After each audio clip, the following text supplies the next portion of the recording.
Ranog jutra u 8. mjesecu 2017. godine 23-godišnji Marcus Hutchins izašao je iz luksuzne vile u Las Vegasu. Vilu je iznajmio zajedno sa svojim prijateljima za vrijeme hakerske konferencije DEF CON. Bosonog i raščupan, odjeven u majicu i traperice, naručuje Big Mac i pomfri iz McDonald'sa kojeg mu je donio dostavljač. Kad je izašao iz vile, pogled mu je zastao na crnom džipu parkiranom ispred. Na tren je pomislio, je li ovo napokon kraj? Bio je uvjeren da bi FBI, ako ga prati, bio puno suptilniji. Odmah je odbacio tu misao i vratio se u vilu, ne znajući što će se dogoditi samo nekoliko dana kasnije. No vratimo se malo u prošlost. Marcus Hutchins je samo 3 mjeseca ranije postao globalni junak. Sve se dogodilo nakon što je virus zvan WannaCry počeo hakirati računala diljem svijeta. Od bolnica i sveučilišta pa sve do vladinih službi i tvrtki. Upravo je on iz svoje sobe u Engleskoj pronašao način kako zaustaviti najgori kibernetički napad u povijesti. U trenucima kada je svijet bio u panici, njegovo otkriće prekinulo lančano širenje virusa i uštedilo nebrojene milijarde. Postoje legenda, dobio besplatna pića na svakom hakerskom tulumu i osvojio naklonost medija i kolega. No iza mita o mladom spasitelju interneta krila se mračna povijest. Marcus nije oduvijek bio moralni dobri haker koji štiti nevine.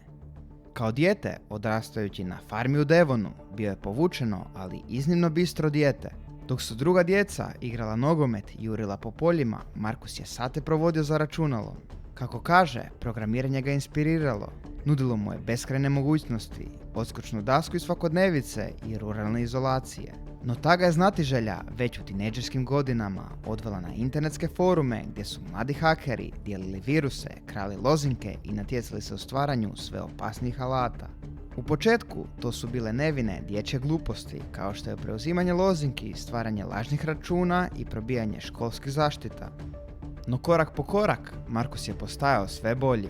Kao tinejdžer izgradio je botnete od 1000 računala, stvarao zlonamjerne programe i naplaćivao svoje usluge drugim hakerima. U tim krugovima upoznao je Vinija, klijenta koji je tražio zlonamjerni rootkit, odnosno program za prekriveni upad u tuđa računala. Marcus mu je to isporučio, a potom ga je Vini tražio nešto još više. Alat za financijsku prevaru i web injektove koji su krali novac iz bankovnih računa. Marcus se tada po prvi put suočio s moralnom vertikalom. Krađa novca i nečije ušteđevine za njega je bila moralna crta koju nije mogao preći. No Vini ga je ucjenjivao jer je znao Marcusovu pravu adresu i njegov identitet. Marcus je iz straha i krivnje nastavio raditi na alatu koji će kasnije postati Kronos. Jedan od najopasnijih bankovnih virusa koji će se pojaviti na hakerskim stranicama. Nakon što je Kronos bio dovršen, Marcus je bio u očaju. Shvatio je da je sada, u očima zakona, pravi kibernetički kriminalac. Godinama nakon živio je u stalnom strahu da će se pred njegovim vratima pojaviti FBI. Znao je da će mu se sve to što je učinio kao tinejdžer kad-tad vratiti i da je samo pitanje trenutka prije nego ga sustignu posljedice. Kad je odlučio izaći iz tog svijeta, već je bilo kasno. Prestao je raditi za Vinija, distancirao se od kriminalne scene i pokušao krenuti iz početka. Zaposlio se u tvrtki za cyber sigurnost i počeo raditi upravo suprotno od onoga što je činio kao tinejdžer. Počeo je razbijati botnete, analizirati viruse i spašavati žrtve napada. Postao je Malwaretech, anonimni stručnjak koji je na svom blogu rješavao kodove najgorih virusa. Njegova otkrića pomogla su stotinama ljudi, a njegove sposobnosti privukle pozornost stručnjaka koji su ga unajmili. U 5. mjesecu 2017. došao je WannaCry koji se brzo proširio i poharao svijet. Marcus je sada na dobroj strani pronašao skrivenu tajnu u kodu i zaustavio napad. Svi su ga slavili kao junaka, činilo se da je tim činom možda iskupio svoje stare grijehe. No dok je svijet vjerovao u njegovu bezgrešnu genijalnost, Marcus je živio pod sjenom prošlosti, uvjeren da je pitanje dana kada će mu pokucati na vrata. 3 mjeseca kasnije, nakon slavnog tjedna u Las Vegasu, upravo se to i dogodilo.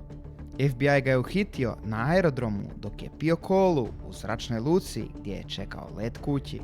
Bio je optužen za sudjelovanje u izradi Kronosa.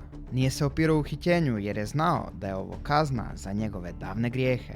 Za vrijeme suđenja hakerska zajednica nije šutjela. Mnogi su stali u njegovu obranu, tvrdeći da je mladić koji je spasio svijet od Bona kraja zaslužio milost. Drugi su međutim tvrdili da ne smijemo zaboraviti Kronos.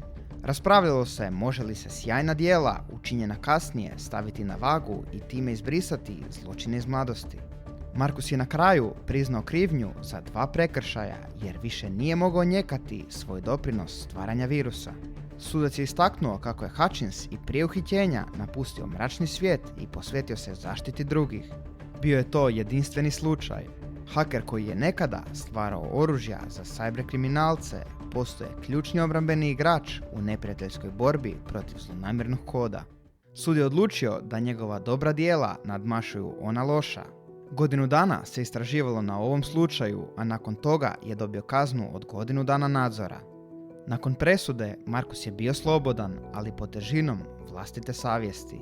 Mnogi su ga podržavali, davali mu novac za obranu, vjerujući da je nevin, ali on je znao da to nije potpuna istina i to ga je izjedalo. Na kraju je sve htio priznati, ali su mu odvjetnici savjetovali šutnju. Dobrotvori, prijatelji, kolege, svi su mu pomagali, a on se osjećao da je njihovo povjerenje djelomično izgrađeno na lažnoj slici o njemu. Ni spas interneta od Bona kraja nije mogao izbrisati osjećaj krivnje koji je osjećao.